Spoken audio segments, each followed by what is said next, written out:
What's up guys, Phoenix here. This video is going to be another Yu-Gi-Oh! Deck Doctor video, and this time it is going to be on the Dark World deck that was sent in by a subscriber by the name of Justin from Germany. He sent it into my Facebook fan page for me to possibly play, critique, and do all that sort of nonsense with. So, if you have your own deck list you'd like to possibly submit for this Deck Doctor thing, send it to my Facebook fan page. Link to that is in the description of all of my videos, and if it's something that catches my fancy, or I think is interesting, then I might give it a shot. I'm going to be trying to do some of these Deck Doctor videos at least twice a month, but if you watched my videos that went up live yesterday, at the time of this video going up, yesterday I posted 3 different videos, 3 different games playing with this current build of the deck against Mermails, Blue Eyes, and even a rogue option of a game in Barrier Statue Stun. And ultimately, the deck had I had some grievances with how the deck operated, and there are some things that I definitely wish to change. Now, I've talked with some of my friends that have played Dark World since their release that I'm very close with and I trust their opinions on. Shoutouts to Owsley, and I've been listening and reading some comments that have been left on the videos that were posted because I encouraged people to comment with some things that they would consider changing. And there have been some ideas and things that have jogged in my own memory based off how I've played this deck in the past as well, based off those comments. Some comments had some ideas that weren't as good as others, and some just had some ideas that weren't that good at all. But ultimately, I like this little experience because there were legit some cards that I'm about to put in here and some ideas of things that happen that I would not have actually remembered to include or think about had the comment thing not happened, basically. But first things first, we're just going to jump in and actually just start changing this deck around and not waste any more time. First thing to go is Card of Demise is coming straight out. This card is absolutely horrendous. It doesn't actually promote your plays. The way the Dark World deck plays is it's meant to be very turbo oriented and very ignorant.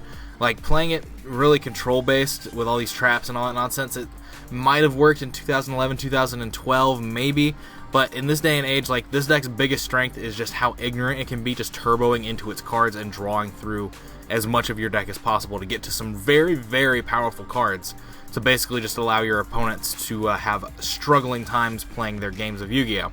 But carrying on, from the monster lineup, everything is pretty much as good as it needs to be.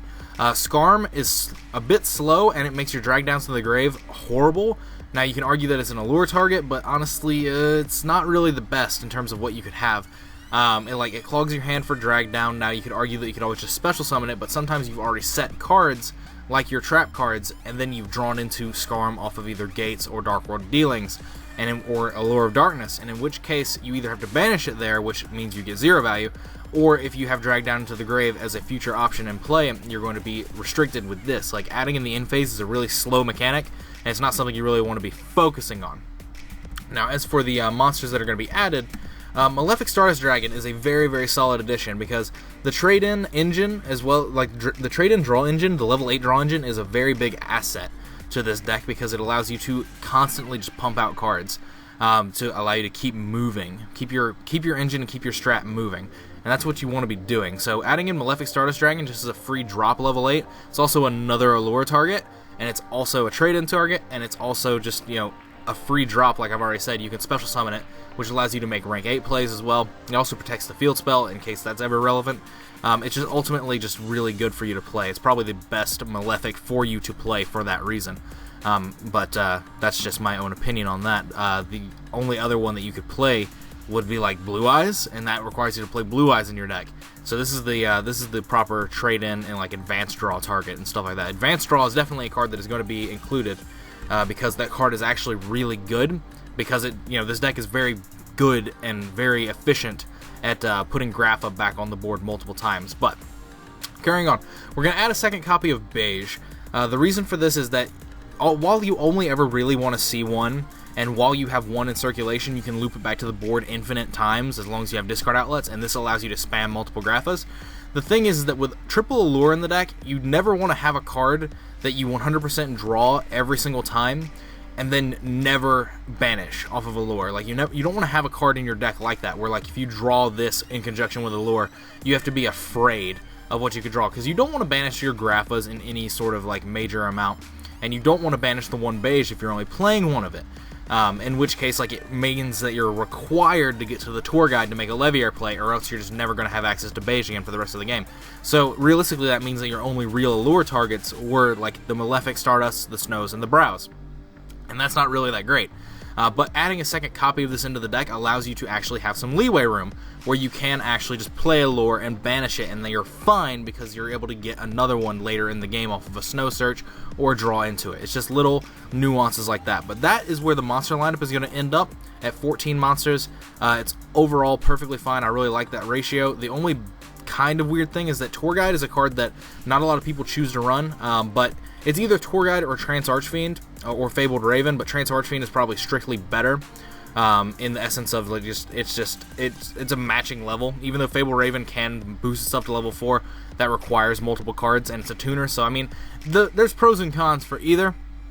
But Tour Guide just seems overall a little bit better, strictly because of the fact that allures at 3, so you're able to banish cards like Snow and Brow and actually get them back off of Leviair. Like, Leviair is actually an incredibly important resource. And with Trance Archfiend, Fabled Raven, and Tour Guide, they all share the same problem of that they clog your hand with drag downs if you've already normal summoned. Like having a Tour Guide and drag down play when you've already normal summoned for turn, like say you normal summoned Beige or Brow or something to summon one Grapha earlier in the turn, that's a problem. Whereas with the one Tour Guide, as a one-of, Tour Guide just seems more powerful than any of the other options, as well as the fact that, you know, it fuels you, it gets you, a Brow into grave potentially, all this nonsense, and you can always banish it off a lure and not really have to worry about it. Whereas with Trance and Fabled Raven, you kind of start playing in a mindset that those are your discard outlets, and ultimately, you want to start recycling cards as well off of your gate banishes, because you do start banishing a lot of cards off of your gates when you're turboing, and being able to go into Leviair is actually just a very big asset. Like, it seems like the best option to also be a one-of, if that makes sense. If this card was at more than 1, I would probably play more than one of it in this deck. But as a one-of, it seems like the better option out of all of them. Just in an incredibly vacuum mindset. But as far as the spells go, 3 gates, 3 Dark World Dealings, 3 Allure, that's fine. 3 Drag Down into the Grave is fine. 1 Trade-In is coming out, and it's going to be replaced with 2 copies of Advanced Draw. Now, this is sort of the same thing, but the monster has to be on the field. Tribute 1 face-up level 8 or higher monster you control, draw 2 cards. Now, this is a little bit easier to access and to achieve later in the game, later in your turn, rather. Not really late game, even though this deck cycles through early, mid, and late game, usually in one specific turn, because the deck is just meant to operate that fast. Trade-in, discarding Grapha and discarding Malefic Stardust Dragon is nice and all, but Advanced Draw is just strictly a little bit better, and that's why I'm going for a 2-2 ratio. In the essence of, like I said, you can infinitely loop Grapha back to the board as long as you have Beige plus discard outlets. And so, being able to summon a Grapha or just summon Malefic Stardust Dragon for free, and then Advanced Draw it away immediately to draw into 2 more cards that are more discard outlets to just basically loop Beige back to the board again and get Grapha back on board, is just an incredibly free interaction that's absolutely just amazing. It's one of the strongest cards that you can play in this deck, because Trade-In starts losing steam and value very early, especially since, like, when you're trying to correct your hand for drag down plays and stuff like that, you end up summoning the Malefic Stardust Dragon, you end up like discarding the Grapha off of something, off of drag downs and stuff. Like, it really starts clogging, and having it be multiple trade-ins, just like having it the 3rd trade-in just clogs a bit more than just having 2 Advanced Draw 2 trade-in as a 2-2 ratio. Because it allows you a lot of leeway room of, oh, you summoned this card before you dragged down, and then you drew into a trade-in. That's a shitty feeling, but with Advanced Draw on the deck, that's not as big of an issue, as well as the fact that trade-in has been slimmed down to a lower number. But other than that, there are going to be some more spells that get added in the form of our Card of Demise replacement, Into the Void. Into the Void is basically just Upstart. If you have 3 or more cards in your hand, you draw a card, discard your hand in the end phase. It's basically just infinitely better than Card of Demise, because Card of Demise, while it does let you draw up to 3 cards, it restricts your play for the rest of the turn, and that's not good. That's literally the exact antithesis of the entirety of the Dark World deck and how it's meant to function, and that's a problem. So Into the Void doesn't really do that. There are some awkward situations you can get caught in, but it is very easy for you to get back up to 3 cards in hand if you did something like set your entire hand and drew into this off of a drag down and you only have like 2 cards in hand. It's very easy for you to get back up to larger amounts of cards based off how this draw engine actually works, and then you actually would be able to play Into the Void and stuff like that. But carrying on, adding some cards in the form of just more generic draw cards. Adding in Upstart, adding in a Foolish to get more access into Grapha, and then also adding in Soul Charge. This card is absolutely fantastic.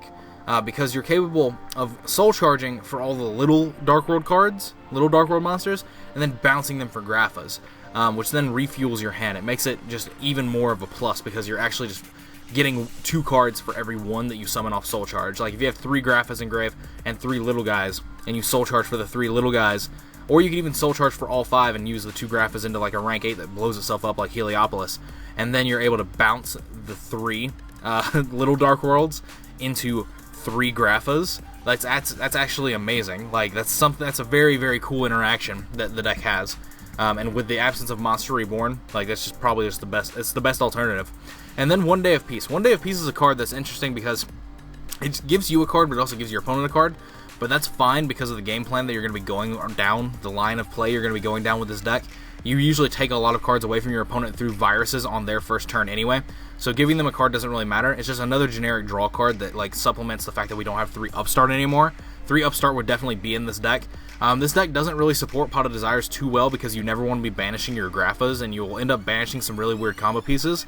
I definitely tried it, but it was one of those things that it didn't really support very well. Like it wasn't that great. Like getting the +1 was cool, but it wasn't really as amazing as it should have been, and that was an issue. But anyway, moving on to the traps, that's the entirety of the spell lineup all sorted.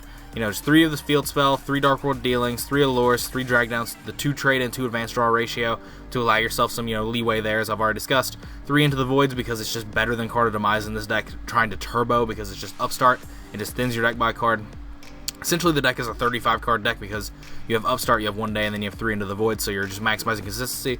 Foolish Burial to put a Grapha in grave on, in early access. That's a problem that I've been seeing the deck have in testing in multiple builds, is that you just have issues if you don't have a Grapha in your grave early, and this kind of solves that. Soul Charge, already said, fantastic card.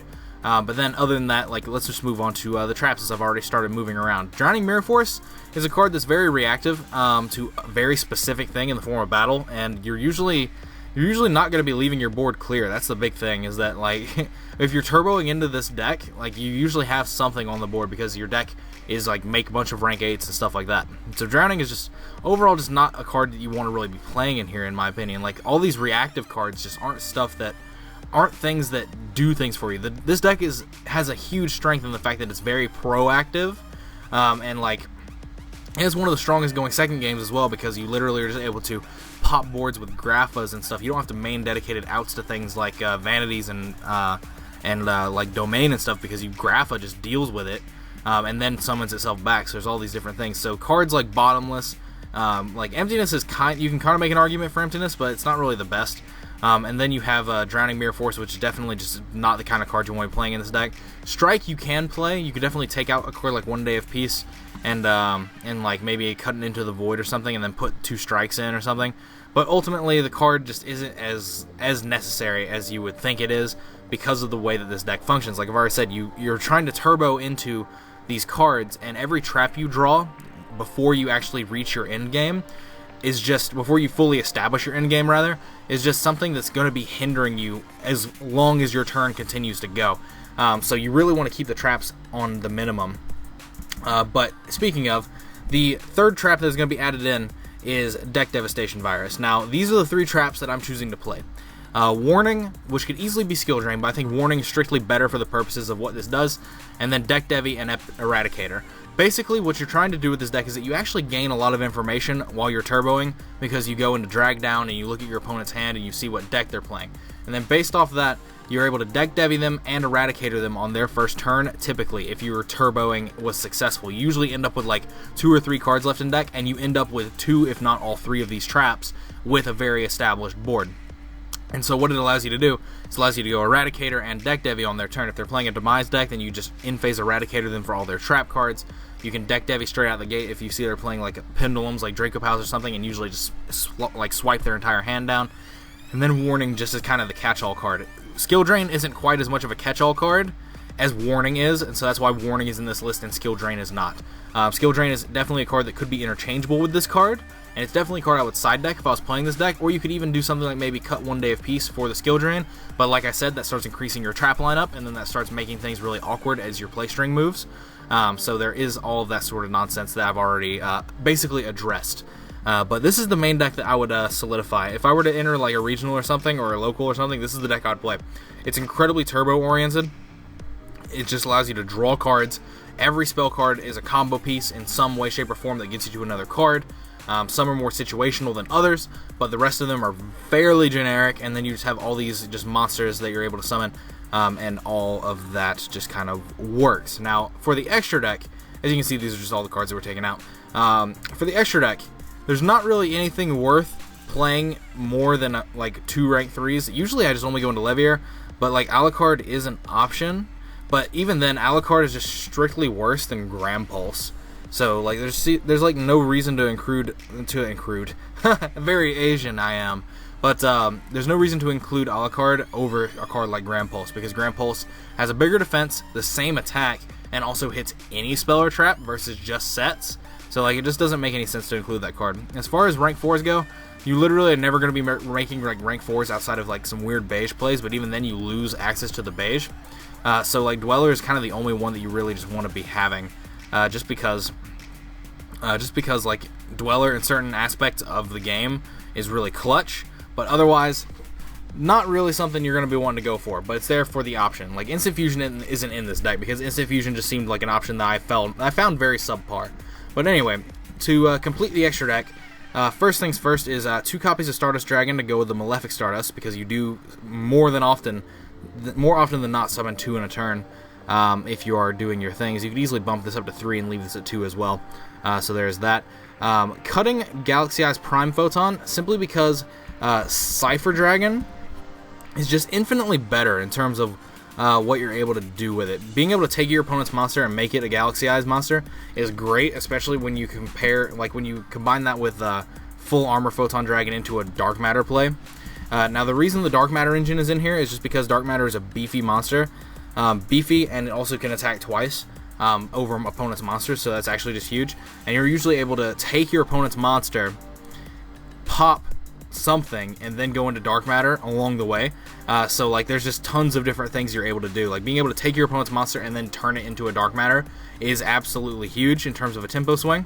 But then we also since we have room, this entire deck is basically just rank 8's the deck. Is going into Giant Grinder, Pain Gainer, so you have summonable forms of Field Wipes, and then 7 Sins. The biggest problem this deck had in the past was when you had Skill Drain up, that there would be like things you couldn't get over, like Acid Golem in defense mode and stuff like that, like way back in 2012. That was like a problem.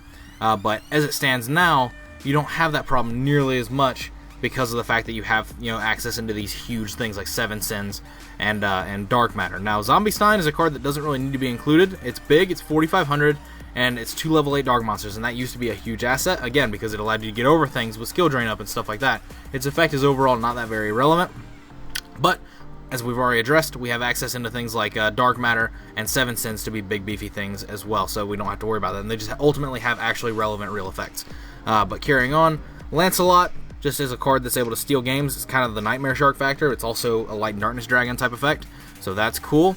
And then the other card that we're going to be adding is Heliopolis. This card is insane. This card is always a card I'm going to be including in any deck that can make rank 8s on a regular basis, because this card just steals games. You are just able to non-target destroy as many cards on the board as possible, and like that's just great. But overall, this is basically the extra deck. It's literally just make a bunch of rank 8s, and usually during your first turn play, you'll make like a Felgrand and a Titanic Galaxy, or something along those lines, and you'll just be doing that through the fact that you can spam Graphas and stuff, and then Malefic Stardust Dragon just absolutely just helps you in that regard, in that area. But that's basically it for this little deck doctor. I tried to go as fast as possible, but it still ended up being about 20 minutes, so I guess that sucks. I guess these videos are always going to be this long, but I mean, I guess you guys enjoy the explanation, or else you wouldn't be asking me for my critiques and stuff like that. But anyway, as usual, thanks for watching. Let me know what you guys think about this deck list in the comments down below. I'm going to be playing some games with this deck that will be going live the same day as this video as well, so definitely be on the lookout for those. But other than that, as always guys, thanks for watching. Like, comment, subscribe to all the nonsense you usually do. Links are in the description to my Facebook pages, Twitch links, backer music playlists, all that sort of nonsense. If you want to send in your own deck list for a possible deck doctor sometime in a future month, then definitely go for it. Links in the description, as I've already said. Other than that, if you like the video, give it a thumbs up. If you know some people that might like my content, I encourage you to share my content around and maybe encourage them to subscribe.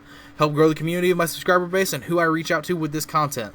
Basically, that's the best way to show your support if you want to support the channel, is helping the channel grow. But other than that, that is it for this video. As usual, thanks for watching, guys. And as always, guys, take care.